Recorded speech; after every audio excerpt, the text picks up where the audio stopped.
What's going on? It's your girl Fathom DJ here. We're gonna have another conversation. I think it's important to do at this point based on all that I am experiencing. So this is about time. Time. Your valuable time. Having been a DJ with tenure, it is important to have this conversation with two types of people.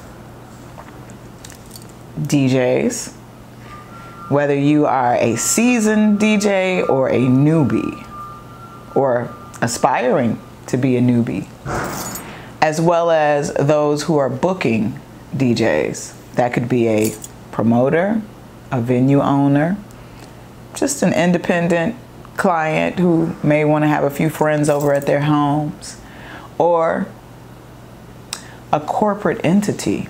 All of these I've most certainly entertained in my tenure as a DJ. So let's have a conversation about time. Time is taken when you're curating events, whether it's online or in actual spaces. From the space of having done this for years, it's important to step through the entire process for me, so you get a better understanding of what goes into my quoting, especially as it pertains to private events, weddings, corporate events, and things of that nature. There's a questionnaire involved. The questionnaire is to kind of give me an idea without having a bunch of conversations and things of that nature in a question-based format, an idea of what you are looking for your event. Things like the time and date, the length of the event, the size of the space, the floor that the event is on, the location, what your expectations are in terms of themes for the event, music for that particular event, the amount of guests, if there's a dress code, and those types of things are important to get information on before you actually quote for an event. It's been brought to my attention several times, especially in the last couple of years, that DJs are so incredibly interested in getting back to work that a lot of what might be protocol or practices have gone under-referenced, even on my end. So this is a reboot as we are preparing for a new year, all the things that you need to take into consideration. Pre-production is your time. Pre-production, what is that? Pre-production is all of the things, all of the steps that you would take before you even leave the house for an event. Normally, when curating an event, specifically corporate or private events, you have to spend a lot of time at your desk. Time downloading files, creating playlists. And I must tell you, there's a difference between a playlist and a DJ mix. For those of you who may not know, a DJ mix is where we compile music in a playlist and create a seamless mix. Meaning you don't get individual tracks, you get an entire flow of a mix that blends. That's what DJs are normally doing, transitioning from song to song without interruption. Curating these playlists for events, downloading these files, purchasing music, arranging it, checking the BPMs. You might actually practice the flow of these arrangements before you actually leave the house. Pre-production,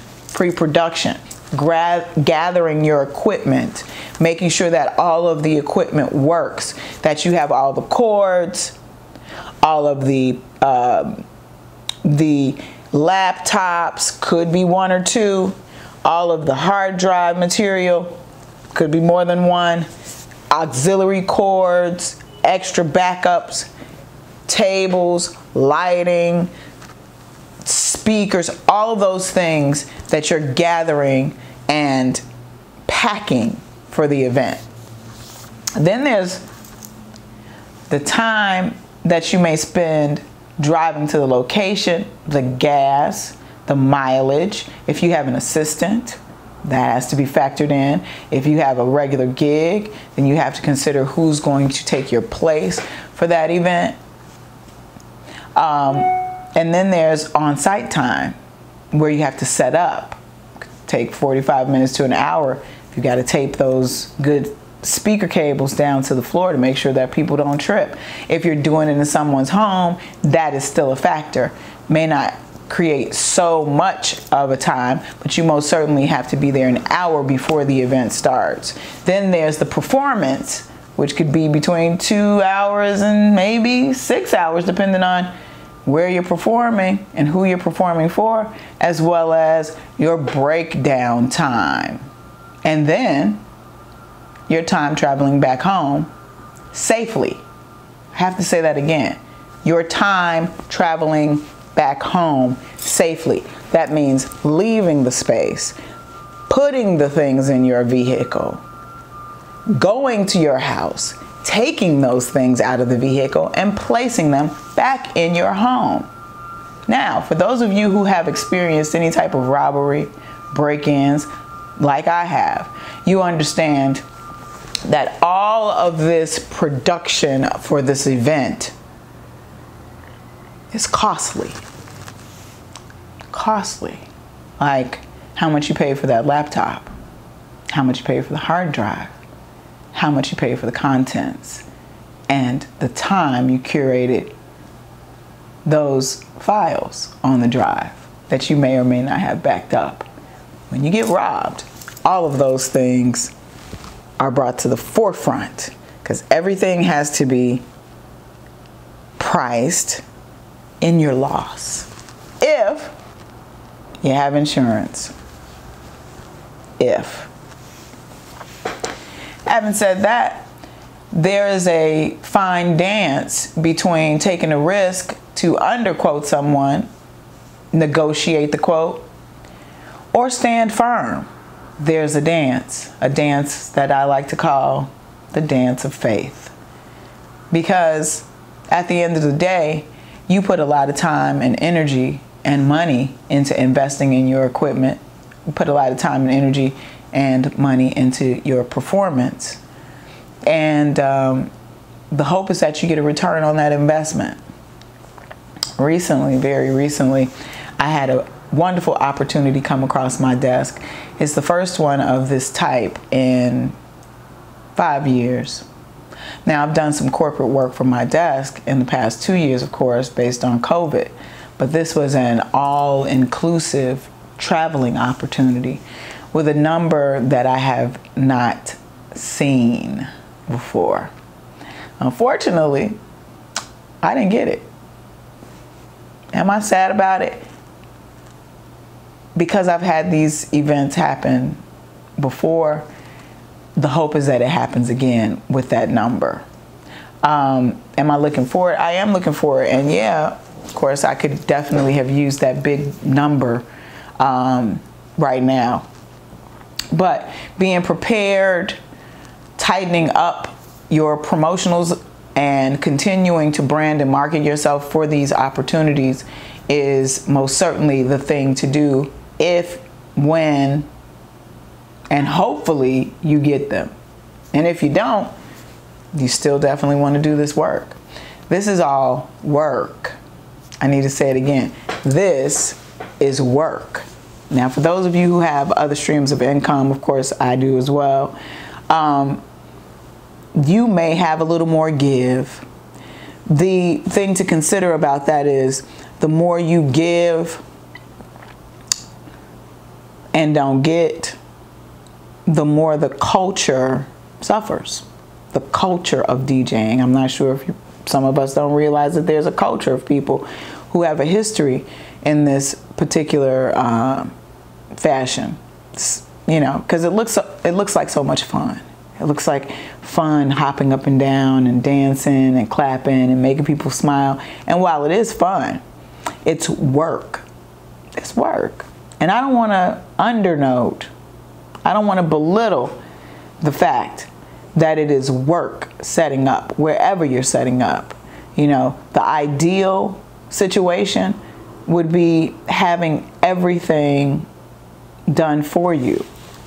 And that's where corporate events, and of course events that you may get booked through an agent for, are going to do, where you simply, and it's not simple, where you curate your music and practice your performance, and the CDJs or the turntables or the controller, the speakers, all of the sound and engineering is already done, where they're putting you on a plane and flying you to the location and flying you back.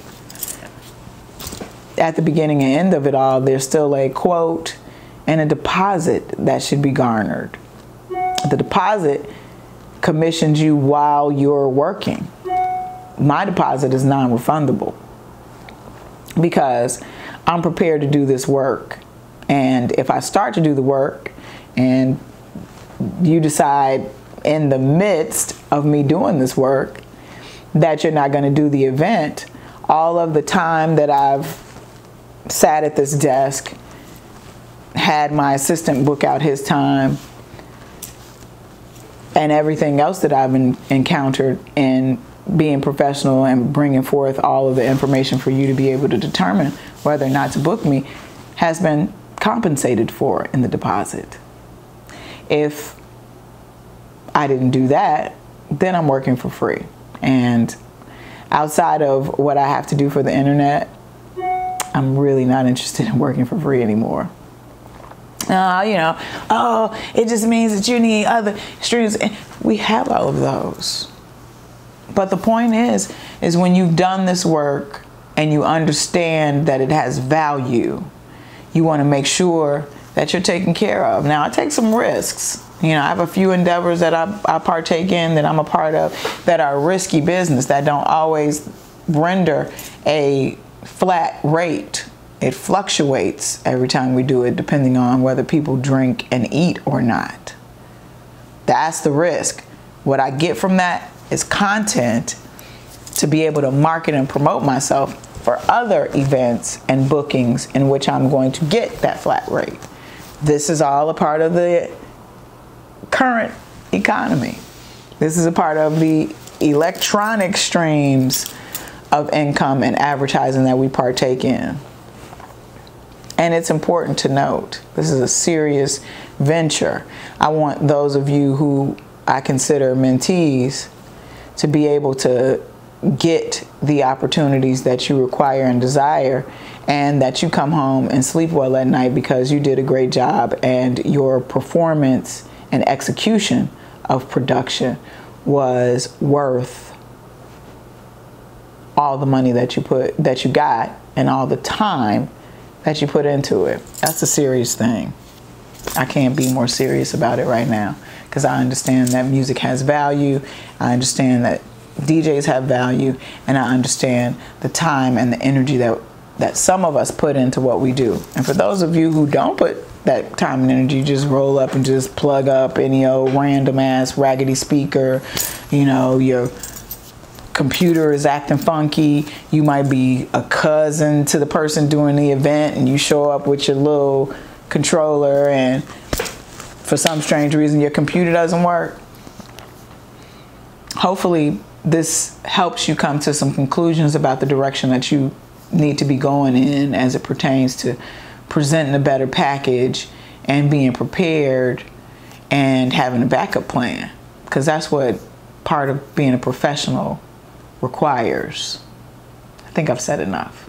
Fathom DJ live and direct from the city of ATL. Once again, you can find me in your worldwide webosphere at findingfathomdj.com.